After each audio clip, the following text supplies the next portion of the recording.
Oke guys, di video kali ini gue akan menceritakan seluruh alur cerita dari film The Exorcist 1973.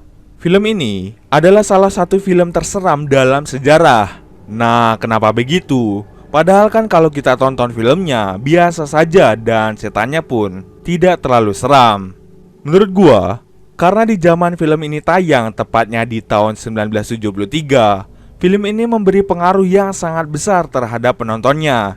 Bahkan, sampai ada penonton yang muntah dan pingsan karena saking seramnya film ini. Jadi, di zaman itu kualitas film ini sudah sangat bagus. Dan sampai sekarang, masih diakui sebagai salah satu film terseram dalam sejarah.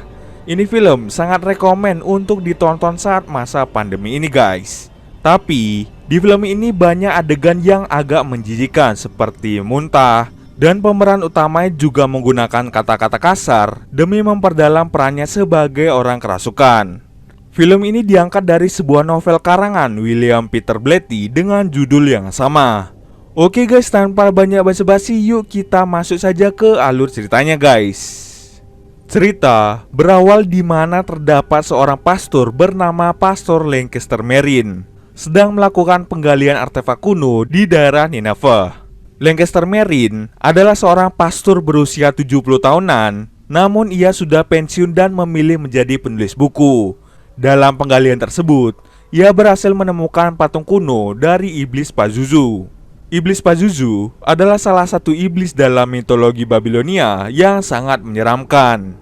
Iblis ini memiliki tubuh layaknya pria, memiliki kepala singa, dua pasang sayap elang, dan ekor kalajengking.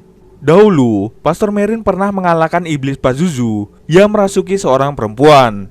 Kejadian itu diceritakan dalam prequel film ini dengan judul The Exorcist: The Beginning. Dan setelah kalah dari Pastor Marine, iblis ini pun berencana untuk balas dendam kepada Pastor Marine. Pastor Marine pun merasa ada sesuatu yang buruk akan terjadi. Di lain tempat, tepatnya di kota Georgetown, terdapat seorang artis terkenal bernama Chris McNeil. Ia adalah seorang janda dengan satu anak. Chris McNeil memiliki seorang anak perempuan berusia 12 tahun yang bernama Regan McNeil. Regan ini sering ditinggal kerja oleh ibunya karena Chris adalah artis yang terkenal dan super sibuk. Namun, Regan tak sendirian di rumah karena ia ditemani oleh pengasuhnya dan kedua pembantu ibunya. Awalnya, kehidupan mereka sangatlah bahagia. Keesokan harinya, karena Chris sedang libur, ia pun menemani Regan bermain di ruang bawah tanah rumahnya. Saat sedang bermain, Chris menemukan papan Ouija dan bertanya pada Regan. Regan pun mengakui bahwa papan Ouija itu adalah miliknya. Dia menemukan papan itu di dalam lemari bawah tanah rumahnya. Regan pun berkata bahwa ia sering memainkan papan itu. Regan bercerita bahwa ia sering bermain dengan papan Ouija bersama dengan Kapten Howdy. Di sini, gue berspekulasi bahwa Kapten Howdy adalah iblis Pazuzu yang sedang menyamar. Iblis itu mengganggu Regan karena Regan mudah ditipu dan Regan ini tidak memiliki kepercayaan alias ateis. Hal tersebut memudahkan iblis Pazuzu untuk masuk ke dalam tubuh Regan. Walaupun Regan terlihat bahagia, sebenarnya di dalam hatinya ia merasa kesepian. Di usianya yang masih muda, Regan sudah harus menerima kenyataan bahwa orang tuanya harus bercerai. Maka dari itu, ia sering berbicara dengan Kapten Howdy agar ia tidak merasa kesepian. Namun di sisi lain, Kapten Howdy memanfaatkan kesempatan itu untuk membuat Regan percaya padanya, supaya iblis itu bisa menguasai jiwa Regan. Di suatu malam, saat Chris sedang tertidur, ia terbangun karena tiba-tiba terdengar suara telepon dari seseorang. Setelah ia selesai menerima telepon itu, ia melihat Regan tertidur di kasurnya. Chris pun mulai bertanya pada Regan kenapa Regan tidur di sini. Regan pun menjawab bahwa kasurnya terus bergoyang sehingga membuatnya tidak bisa tidur. Chris pun mulai berpikir, mungkin si Regan ini hanya berhalusinasi saja. Keesokan harinya, Chris membawa Regan ke rumah sakit untuk melakukan pemeriksaan. Nah, di sini tubuh Regan perlahan-lahan mulai diambil oleh iblis Pazuzu. Si Regan mulai bertindak aneh seperti bersenandung, bengong, dan berkata kasar selama pemeriksaan. Dokter pun memberitahu Chris bahwa Regan mengalami gangguan saraf yang biasa dialami oleh anak remaja. Dokter juga berkata bahwa Regan mungkin saja stres. Namun Chris tidak percaya dengan perkataan dari dokter itu. Setelah itu, mereka bergegas pulang ke rumah. Pada malam harinya, Chris mengadakan pesta di rumahnya. Saat Chris dan teman-temannya sedang bernyanyi bersama, Regan tiba-tiba datang menghampiri mereka. Lalu dia berkata kasar dan kencing sembarangan. Teman-teman Chris pun kaget dengan kelakuan aneh dari Regan.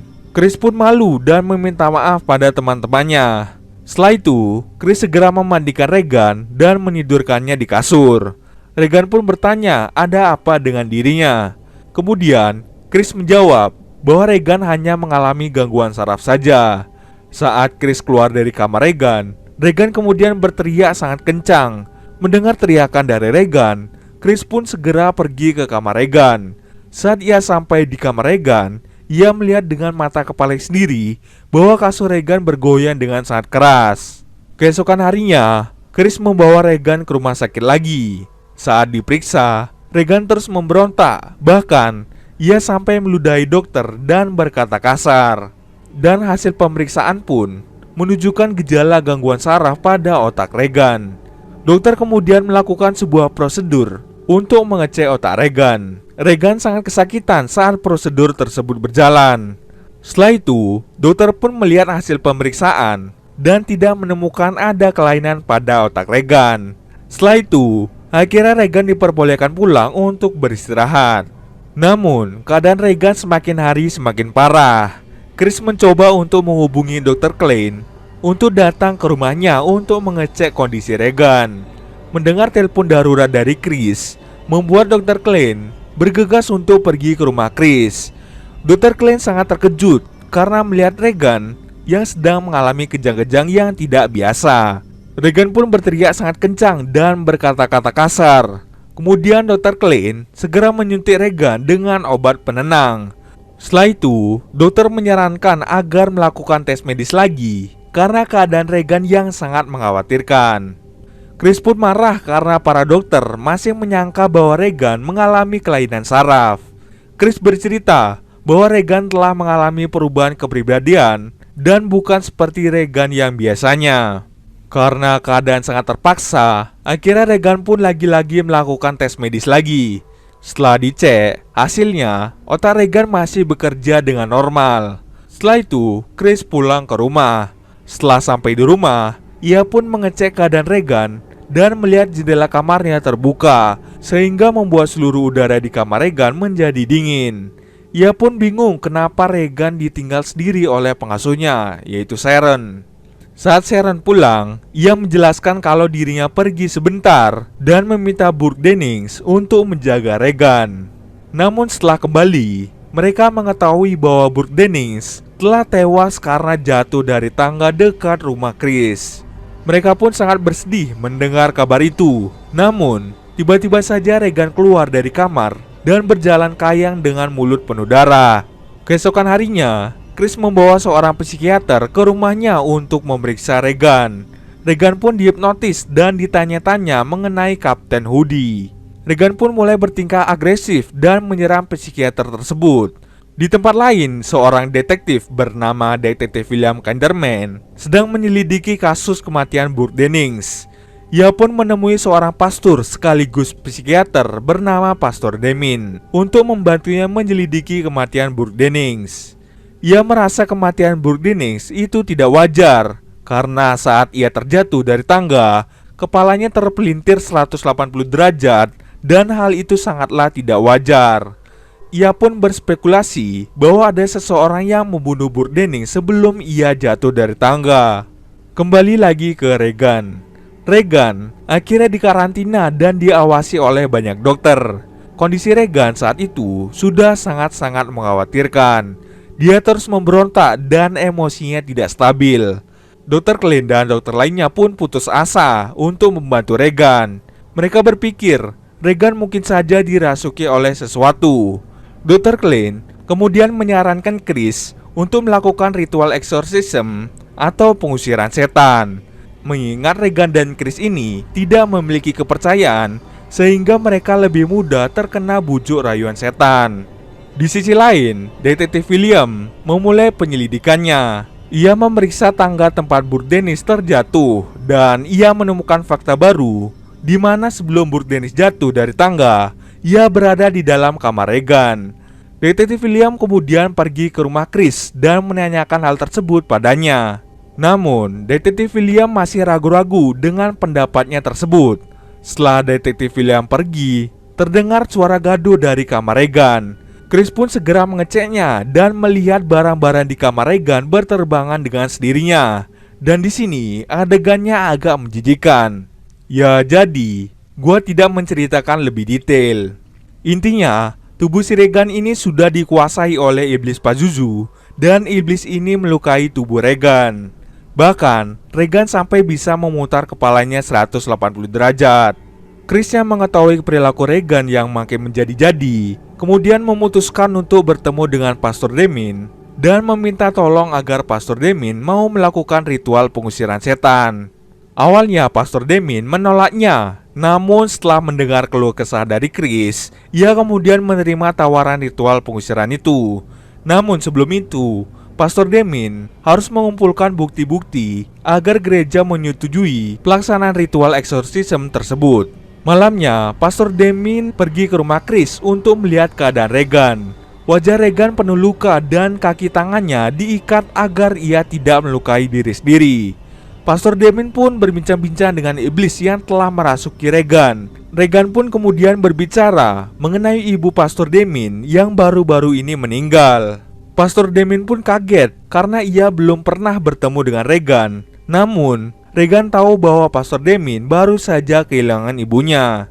Sebelum Pastor Demin pulang, Chris memberitahu Pastor Demin bahwa Regan yang telah membunuh Burt Dennis. Singkat cerita, setelah Pastor Demin mendapatkan banyak bukti, gereja pun mengizinkan proses eksorsisme. Gereja pun mengirim Pastor Merrin untuk membantu Pastor Demin dalam ritual eksorsisme. Nah, sebelumnya Pastor Merrin ini sudah pernah melakukan ritual eksorsisme dan mengalahkan iblis Pazuzu. Jadi, dia sudah berpengalaman untuk mengusir iblis. Singkat cerita, Pastor Merrin dan Pastor Demin memulai ritual eksorsisme tersebut. Mereka terus mengucapkan doa-doa dan menyiram tubuh Regan dengan air suci. Regan pun terus meronta-ronta. Di sini Pastor Demin dan Pastor Merrin mengerahkan banyak tenaga untuk mengalahkan iblis ini. Iblis ini terus menyerang Pastor Demin dan Pastor Merrin. Namun, mereka berdua tak berhenti mengucapkan doa-doa. Iblis itu terus meracuni pikiran Pastor Demin untuk membuat imannya runtuh. Karena kelelahan, mereka pun memutuskan untuk beristirahat sejenak. Setelah itu, Pastor Merrin memutuskan untuk melanjutkan ritual itu sendirian karena ia takut terjadi sesuatu pada Pastor Demin. Pastor Demin kemudian beristirahat, namun ia heran mengapa di kamar Regan tidak terdengar suara apapun. Ia pun kemudian mengecek ke kamar Regan dan melihat Pastor Merrin telah meninggal akibat serangan jantung. Karena kesal, Pastor Demin pun mengajar tubuh Regan dan meminta iblis itu merasuki tubuhnya saja agar Regan kembali sembuh. Iblis itu kemudian masuk ke tubuh Pastor Demin, namun Pastor Demin masih bisa mengendalikan dirinya. Kemudian, Pastor Demin melompat keluar jendela dan mengorbankan dirinya untuk menyelamatkan Regan. Pastor Demin pun meninggal dengan sangat tragis. Setelah itu, Regan pun kembali sehat berkat pengorbanan Pastor Demin. Chris dan Regan kemudian pindah ke Eropa dan melanjutkan hidup mereka di sana.